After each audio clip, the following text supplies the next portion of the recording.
As câmeras de segurança capturaram tudo. Um homem caído na calçada, sangue se espalhando, dezenas de pessoas passando, ignorando. E então, uma figura surge das sombras. Um mendigo. Ele se ajoelha, rasga a própria camisa suja e, com uma precisão impossível, faz algo que ninguém ali saberia fazer. Quando os paramédicos chegaram, eles pararam e ficaram paralisados. Quem fez isso? O líder da equipe perguntou, olhando para a improvisação cirúrgica perfeita, que havia estancado a hemorragia. Foi aquele mendigo ali. Alguém apontou para a figura que já se afastava. Os paramédicos trocaram olhares incrédulos. O que eles estavam vendo era tecnicamente impossível. A técnica, a precisão, aquilo não era sorte, era conhecimento de um profissional altamente treinado. O vídeo viralizou, chegou ao Hospital Santa Teresa e quando o diretor, Dr. Augusto Carvalho,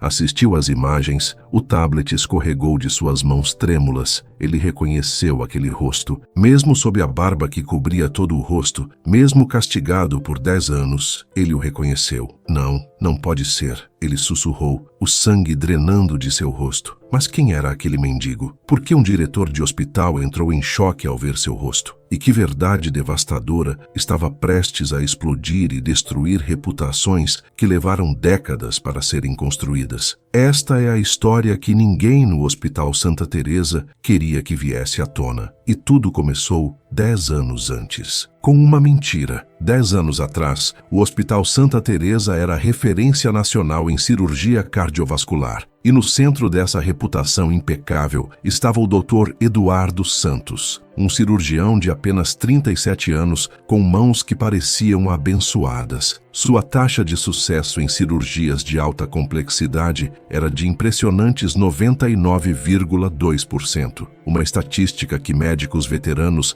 levavam décadas para alcançar. Eduardo era mais que um cirurgião brilhante, era humilde, acessível, dedicava horas extras ensinando residentes, visitava pacientes fora do horário, lembrava dos nomes das crianças, das histórias de vida. Os corredores do hospital se iluminavam quando ele passava, não por arrogância, mas por uma luz genuína de quem havia encontrado seu propósito. Ele tinha uma vida simples, mas rica, uma esposa professora, Clara, que o amava desde a faculdade, 2 filhas gêmeas de 8 anos, Laura e Beatriz, que o esperavam toda noite para ler histórias. Um apartamento modesto, mas cheio de risadas e amor. Eduardo nunca quis luxo, queria salvar vidas e estava vivendo exatamente a vida que sonhara. Mas havia alguém que via tudo isso com olhos bem diferentes. Dr. Renato Figueiredo, também cirurgião cardiovascular, 15 anos mais velho que Eduardo, tecnicamente competente, mas emocionalmente vazio. Renato havia dedicado toda a sua vida à medicina. Sacrificou família, relacionamentos, felicidade, tudo em busca de reconhecimento profissional. E funcionara por anos. Ele era respeitado, admirado, bem pago. Até Eduardo chegar e, sem esforço aparente, conquistar tudo o que Renato tinha. E mais, a admiração da equipe, o respeito dos pacientes, a preferência do diretor para casos complexos. E o pior, Eduardo tinha aquilo que Renato jamais teria: felicidade genuína, uma família amorosa, uma vida fora do hospital que valia a pena ser vivida. A inveja de Renato cresceu como um câncer silencioso durante 3 anos. E então, em uma noite de outubro, ele viu sua oportunidade. Era uma cirurgia de emergência, um transplante cardíaco em um empresário influente de 54 anos, Ricardo Mendes, dono de uma das maiores construtoras do estado. O doador havia falecido em um acidente de carro a 120 quilômetros de distância. O órgão precisava ser transplantado em no máximo 4 horas. Eduardo estava em outra cirurgia complexa quando o coração chegou. Ele não poderia fazer o transplante. Renato foi designado. Era sua especialidade também. Ele era perfeitamente capaz. A cirurgia começou às 22 horas. Renato estava confiante, mas às 23h40 algo deu errado. Ao conectar o novo coração, ele cometeu um erro técnico sutil, mas crítico, uma anastomose imperfeita na aorta. O tipo de erro que apenas cirurgiões experientes conseguem identificar visualmente. Renato percebeu imediatamente. Seu estômago afundou. Teria que refazer, mas o tempo estava acabando. O coração já sofria isquemia prolongada. Se ele parasse para corrigir, o órgão poderia não sobreviver. Uma decisão impossível. Ele escolheu seguir em frente e torcer.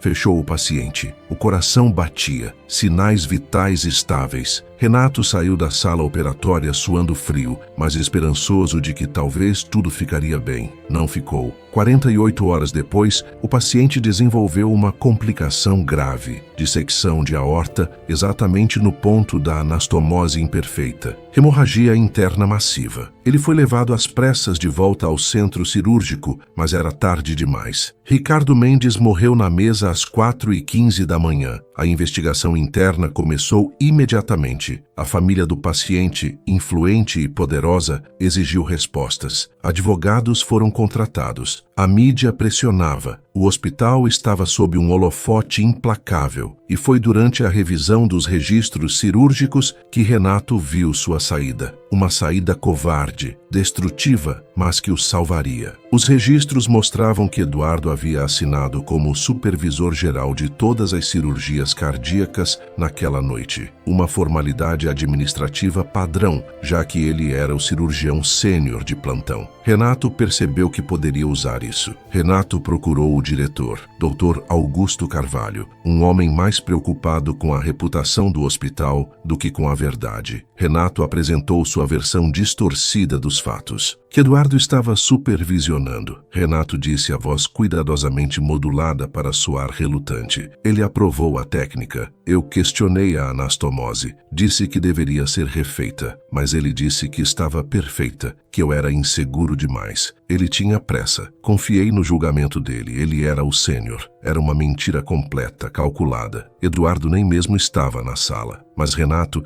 sabia que seria a palavra dele contra a de Eduardo. E Renato tinha os registros oficiais a seu favor. Doutor. Augusto, desesperado para proteger o hospital de um processo multimilionário, acreditou em Renato. Ou fingiu acreditar. Era mais conveniente culpar o jovem prodígio do que o veterano confiável. Eduardo foi chamado à sala do diretor e confrontado. As evidências apontam para você, Augusto disse friamente. Você aprovou uma técnica falha. Um homem morreu por sua arrogância. Eu não estava nem na sala, Eduardo gritou incrédulo. Eu estava em outra cirurgia. Renato fez esse transplante sozinho. Você era o supervisor de plantão. Você assinou os documentos. A responsabilidade é sua. Eduardo procurou Renato. Implorou para que ele dissesse a verdade. Mas Renato olhou em seus olhos e repetiu a mentira com uma convicção assustadora. Você aprovou a técnica, Eduardo. Eu sei que você quer se proteger, mas não pode me usar como bode expiatório. A investigação formal concluiu. Erro médico. Eduardo foi responsabilizado. Sua licença foi suspensa por 10 anos. O hospital fez um acordo financeiro com a família. A mídia o crucificou publicamente. Sua esposa, Clara, tentou ficar ao lado dele, mas a pressão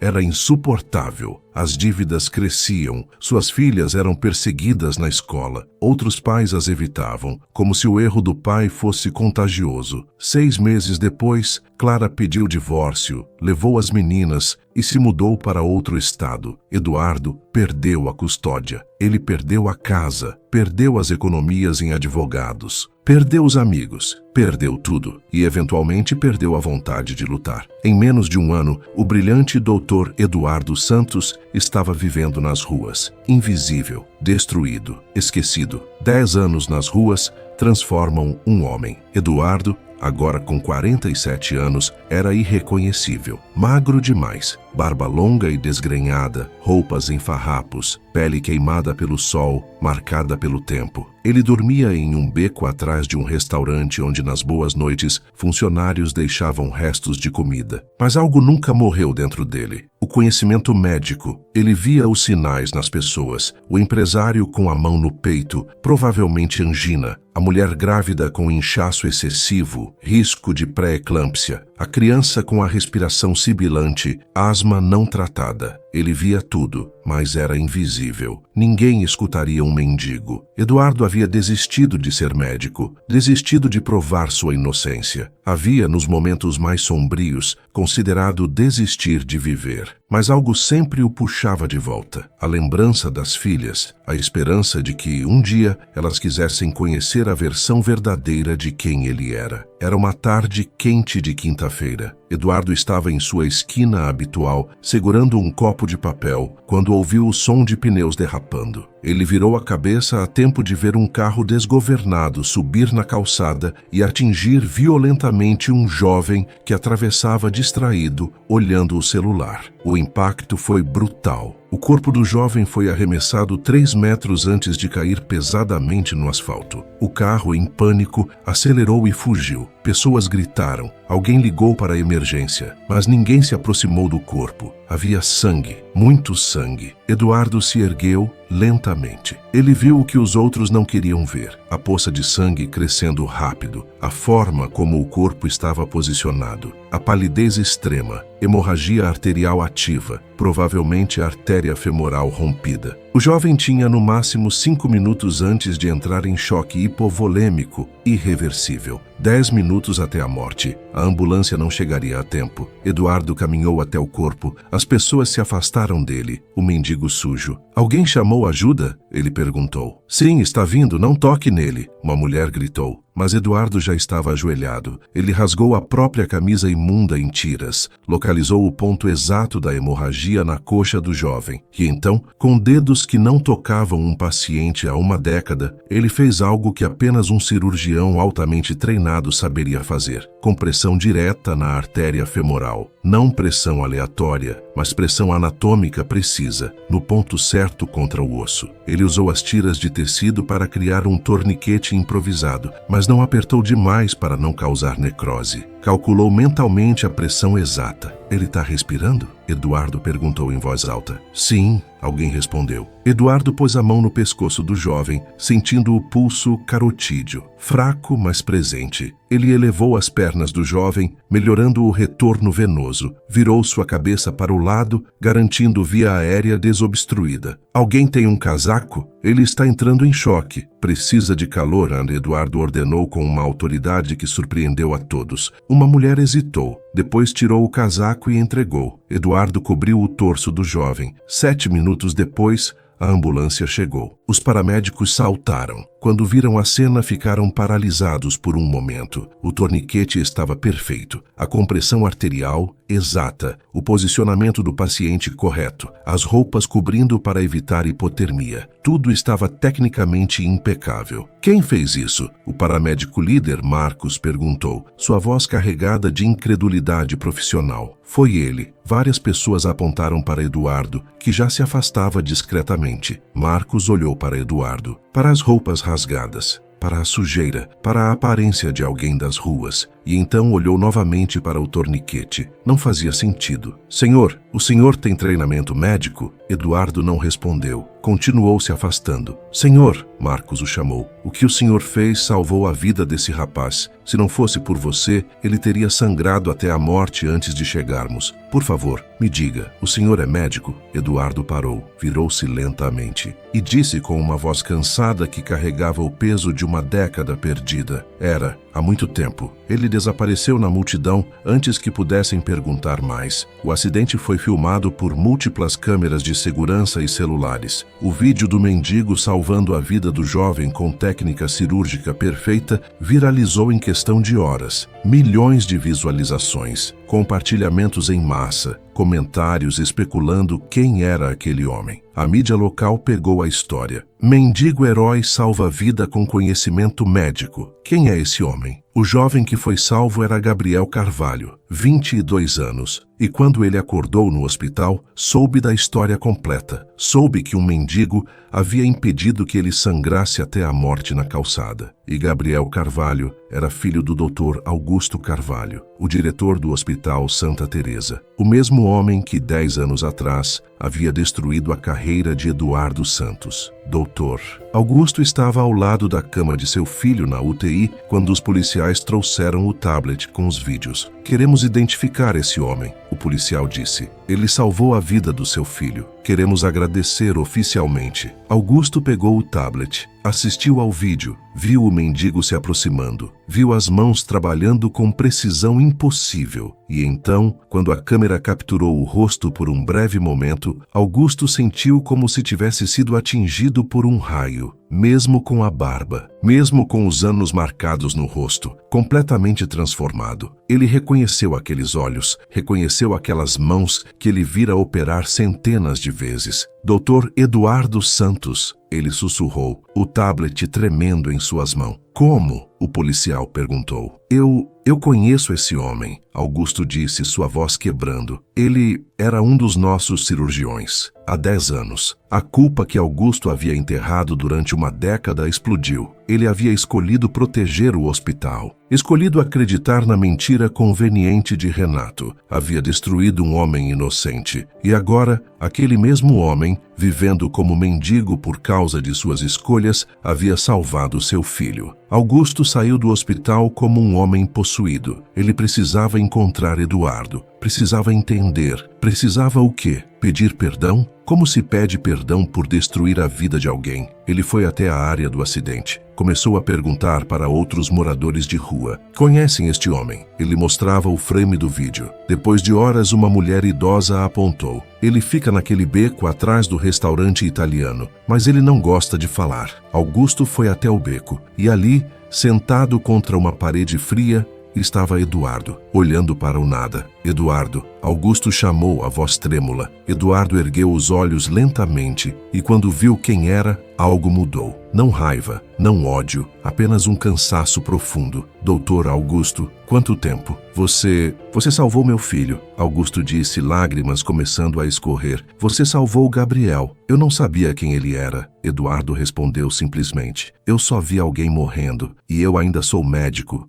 Mesmo sem licença, mesmo nas ruas, não consigo deixar alguém morrer quando posso evitar. Augusto caiu de joelhos ali no beco sujo. Eduardo, Deus, eu não sei nem por onde começar. O que eu fiz com você? A minha injustiça? Você acreditou na mentira de Renato? Eduardo disse calmamente. Você escolheu proteger o hospital em vez de buscar a verdade. Eu sei, e vivi com essa culpa todos os dias. Mas eu era covarde demais para admitir. Até agora, o que Augusto não sabia é que Renato estava prestes a cometer seu segundo erro fatal. A culpa havia corroído Renato durante 10 anos. Ele se tornara alcoólatra. Seu desempenho cirúrgico decaiu. E em um momento de embriaguez, em um bar próximo ao hospital, ele confessou tudo para uma enfermeira. Eu destruí Eduardo Santos, ele disse chorando no balcão. Eu menti. O erro foi meu. E ele pagou por algo que eu fiz. A enfermeira, horrorizada, gravou a confissão no celular e entregou ao conselho de ética do hospital. Quando Augusto soube, ele reuniu toda a documentação original do caso. Trouxe Renato para uma sala, confrontou-o na frente de testemunhas. E Renato, por fim, admitiu publicamente. Foi meu erro, ele disse derrotado. Eduardo nunca esteve envolvido. Eu invejava ele, inveja de sua vida, sua família, sua felicidade. Quando cometi o erro, vi uma chance de destruí-lo e me salvar. E eu fiz. Deus me perdoe, eu fiz. O Conselho Regional de Medicina foi convocado. A investigação foi reaberta. Renato perdeu sua licença permanentemente e enfrentou processo criminal por falso testemunho. O hospital emitiu um pedido público de desculpas. Augusto foi pessoalmente ao beco onde Eduardo vivia. Sua licença será restaurada completamente. Todas as acusações serão retiradas. O hospital vai compensá-lo financeiramente por tudo. Vamos pagar terapia, moradia, tudo o que você precisar para reconstruir sua vida. Eduardo olhou para ele por um longo tempo. E minhas filhas, os 10 anos que perdi com elas, como você compensa isso? Eu não posso, Augusto admitiu, lágrimas escorrendo. Nada que eu faça vai devolver esses anos. Mas posso dar a você a chance de recuperar o futuro. Laura e Beatriz têm 18 anos agora. Elas merecem saber a verdade sobre o pai delas. Uma semana depois, Eduardo entrou novamente no Hospital Santa Teresa, não como mendigo, mas como visitante. Ele foi ver Gabriel, o jovem que havia salvado. Gabriel estava acordado, se recuperando bem. Quando viu Eduardo entrar, limpo, barbeado, vestindo roupas simples mas dignas, ele começou a chorar. "Você salvou minha vida", Gabriel disse. "Quando eu poderia ter sido só mais uma estatística, você se importou." "Obrigado." Eduardo sorriu, um sorriso pequeno, mas real. É o que médicos fazem, mesmo quando o mundo esquece que somos médicos. Eduardo não voltou imediatamente para a cirurgia. Ele precisava de tempo, terapia intensiva para lidar com o trauma de uma década perdida, tratamento para a depressão que o consumira, reconstrução física e emocional. Mas ele aceitou uma posição como consultor médico no próprio Hospital Santa Teresa, não operando ainda, mas ensinando, supervisionando, compartilhando seu conhecimento. E então, 3 meses após sua licença ser restaurada, ele recebeu uma mensagem. Era de Laura, uma de suas filhas. "Pai e mamãe nos contou a verdade sobre o que realmente aconteceu, sobre a mentira, sobre os 10 anos que você perdeu injustamente. Nós não sabíamos. Crescemos acreditando que você havia cometido um erro terrível, que você nos abandonou por vergonha. Mas não foi verdade. Você não nos abandonou. Nós é que fomos tirados de você. Se você quiser, gostaríamos de te conhecer de novo, ou pela primeira vez, de verdade, porque a pessoa que nos falaram que você era culpado não existe. E queremos conhecer quem você realmente é. Com amor, Laura e Beatriz." Eduardo leu a carta 7 vezes e chorou, não de tristeza, mas de algo que ele não sentia há tanto tempo: esperança. Eles se encontraram em um café neutro. 2 jovens mulheres de 18 anos, lindas, inteligentes, nervosas, e um homem de 47 anos que parecia ter vivido 3 vidas. "Oi", Eduardo disse simplesmente, a voz tremendo. "Oi, pai", Laura respondeu. E então, como se uma represa finalmente quebrasse, os 3 se abraçaram e choraram. 10 anos de dor, de ausência, de injustiça, tudo saindo naquelas lágrimas. Não seria fácil, não seria rápido. Reconstruir uma relação após tanto tempo perdido era como aprender a andar novamente. Mas era possível, e elas queriam tentar. A história de Eduardo nos ensina a lição mais dura de todas. Uma mentira pode destruir uma vida inteira em segundos, mas a verdade, mesmo chegando tarde, ainda tem o poder de redimir. Eduardo perdeu 10 anos. Perdeu sua carreira no auge, perdeu sua família, perdeu sua dignidade, tudo por causa da covardia de um homem e da conveniência de outro. Mas mesmo com tudo tirado dele, mesmo vivendo invisível nas ruas, ele não perdeu sua essência. Ele continuou sendo médico, continuou salvando vidas, porque ser médico não é uma profissão, é uma identidade. E no final, foi justamente esse ato de salvar uma vida, a vida do filho do homem que o destruiu, que trouxe a verdade à tona. Foi a compaixão dele, em seu momento mais baixo, que revelou a verdade que chocou todo o hospital. Quantos Eduardos existem ao nosso redor? Quantas pessoas foram destruídas por mentiras e injustiças? E quantas delas ainda mantêm sua essência intacta, esperando uma chance de serem vistas novamente? Se essa história tocou você, e se você acredita que a verdade sempre merece ser contada, deixe seu like e compartilhe esta história. E comente abaixo sobre alguma vez que você ou alguém próximo foi injustamente julgado. Vamos espalhar a mensagem de que nunca é tarde para a justiça prevalecer. Lembre-se, o que você faz quando ninguém está olhando, quando você perdeu tudo, quando o mundo te esqueceu? Isso define quem você realmente é. Eduardo era médico nas ruas, e essa verdade salvou mais do que a vida de um jovem. Salvou a alma de todos os envolvidos.